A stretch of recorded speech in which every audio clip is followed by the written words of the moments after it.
Holy smokes, I think that was the best moose steak I ever had. First set of the trapping season.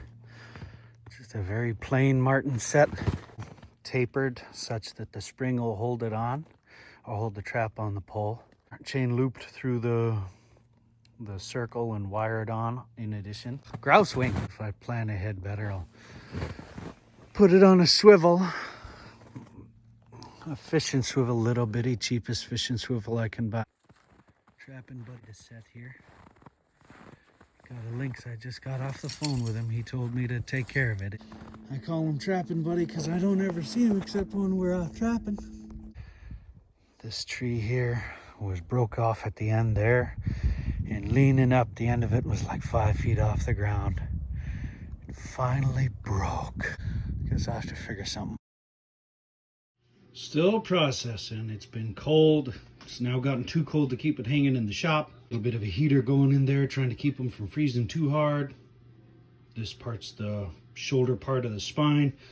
Neck's in the cooker. So I ground some moose. Now I'm putting it away. I like to use vacuum pack bags. Label it ground moose 11/6/619. In this case, I'm using a spoon. Generally, I use my hands, but I'm trying to keep my hands clean because I'm a one-man operation right now. Eyeball it, 5 people, 1.5 pounds or so, carefully calibrated. That'll do. And then there's air pockets of the ground in there. Air leads to freezer burn. So I kind of beat it on the table. Mush it together, do that to both sides of it. Try to get the air pockets out. Back and seal. And then you kind of massage the meat and try to get the more air pockets out.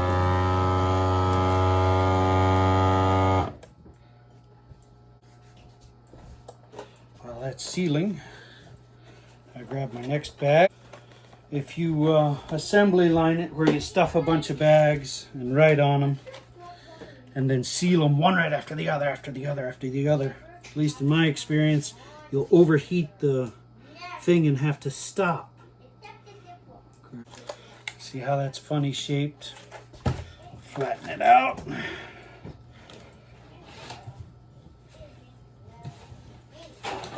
Flatten it out some. Put it in the laundry basket. Leave your vacuum packer open and cooling.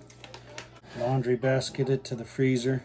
You flatten the ground out like that. You can do the same with the moose or meat you cut for stew. You can lay your steaks in there fairly flat. Make everything nice and stackable. Although we're doing more roasts this year, so those end up being 3D Tetris. It's the last leg. It's too frozen to actually cut on, but it's not too frozen to cut some osso buco.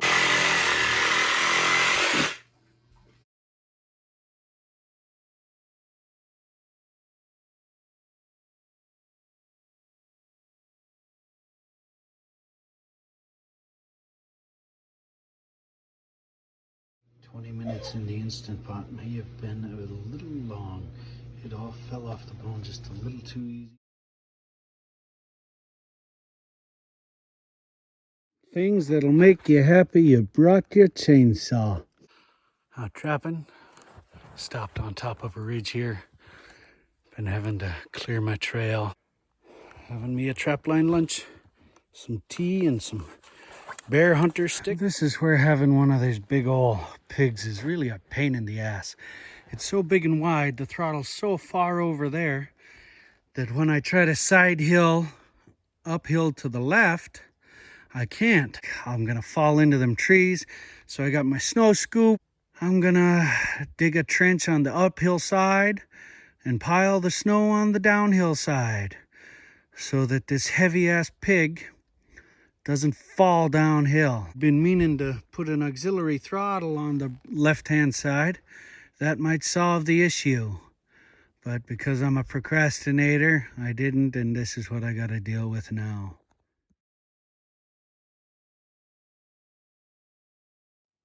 Better rider probably would have made it just fine before, but I suck. Digging that trench on the high side made it flat and made it an easy ride. Historically, I'd be falling into the trees over and over. The way everything panned out today, I got home in time to cook dinner after trapping. Frying up some pike, the pike my boys caught this 4th of July. The weekend we got that cinnamon blackie. All geared up. She's helping me do some errands. We hauled water. Now we're dumping some fuel. Then we're gonna pack some firewood while the fuel's draining.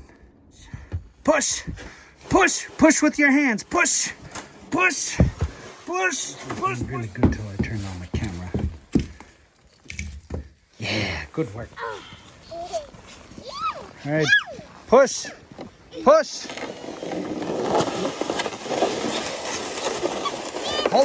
Hold on. Let sister get in on the pushing. Push, push.